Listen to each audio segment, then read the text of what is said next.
that the web server is reloading the whole page from its memory and sending it as an HTML response to the client. That was, the old web application, the classic web application model. But now you would notice that in websites like crickbuzz.com, or there are a lot of news websites where this AJAX thing is used. What happens is a user sends a request, AJAX request. It is converted into an HTTP request through a web server, does all the processing, and it loads that particular portion of data onto the user interface. Like, for example, as I mentioned earlier, that if you want to just see the live scorecard of the India-Pakistan match, only that portion of scorecard would refresh. The rest of the items would remain there only. So here's the brief overview. We'll talk about the service-oriented architecture. It's the most widely used architecture these days in the IT industry. Though it's not a new concept. This started way back in the 1980s, where DCOM and CORBA was being used earlier as the ways of distributed computing. But with the service-oriented architecture is nothing but it's basically a collection of services wherein they can communicate with each other, or there might be some other application which might be communicating with each other. And the likely connection technology for SOA is web services. So we'll just give you a brief overview of as to what web service is. Here is a small architecture diagram of a web service. It shows there is a service provider and there is a service consumer. A service consumer sends a request, a service, he asks for a service, and the service provider is sending the response. It might look a very typical client-server architecture, but if you go into the inner details, there are different, there is quite a difference in the web services technology. We'll move ahead. We'll give you an overview of what ORM is. ORM at a very high level, this is the architecture diagram, that you have an application written in Java and you have an application and your database. So, ORM is nothing but object relation mapping, wherein, Java is nothing but comprised of objects.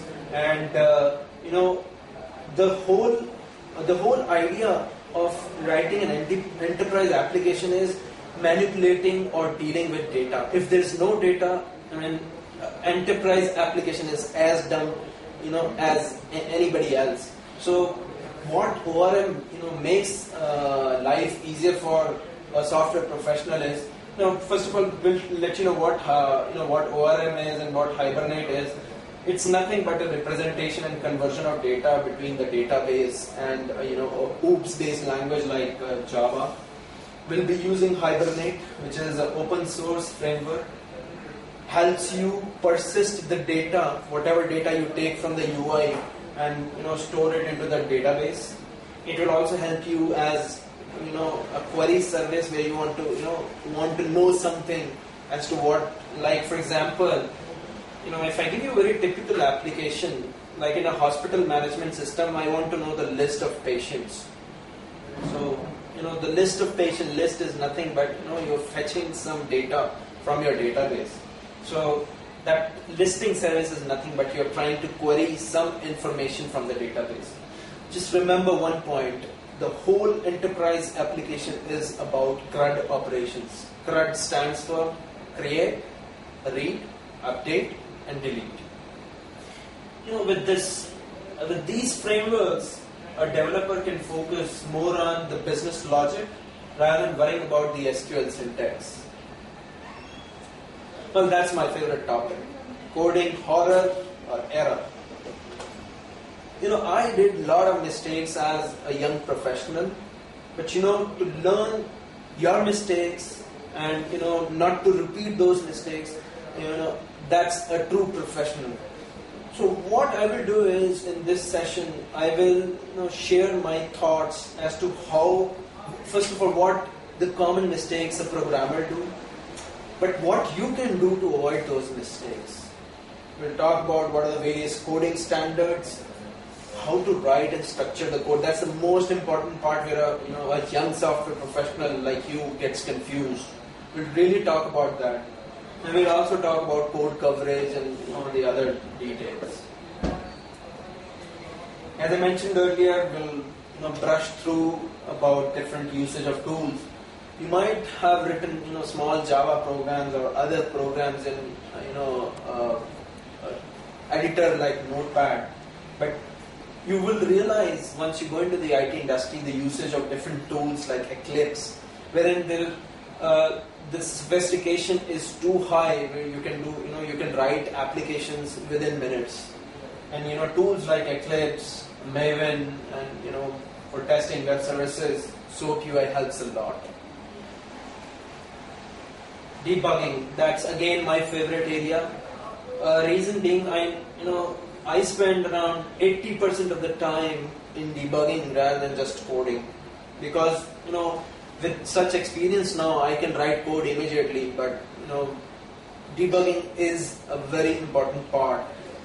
You have to find problems or the defects, and debugging is nothing but as good as art of finding the bugs or defects in your programs. So my focus would be to spend most of the time in spending bugs or debugging issues.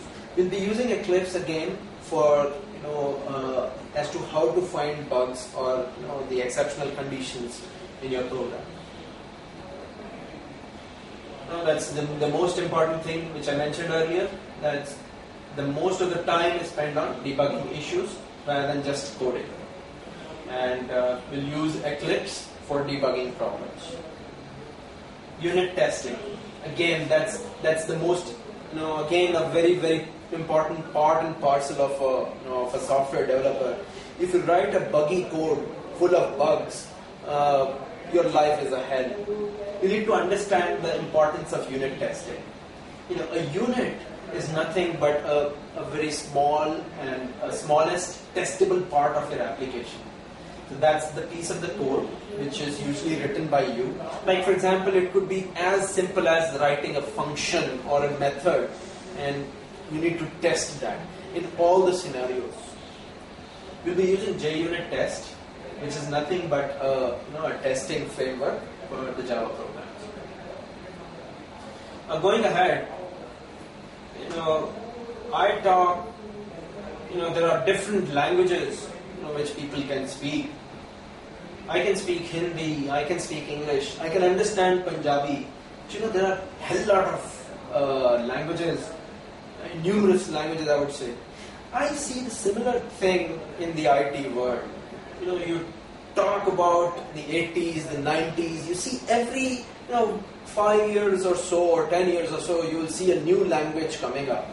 C++, C, Java, Python, and many more. The list is endless, and it is going to grow, as the IT industry is growing. Any guess as to what language I speak? No, right?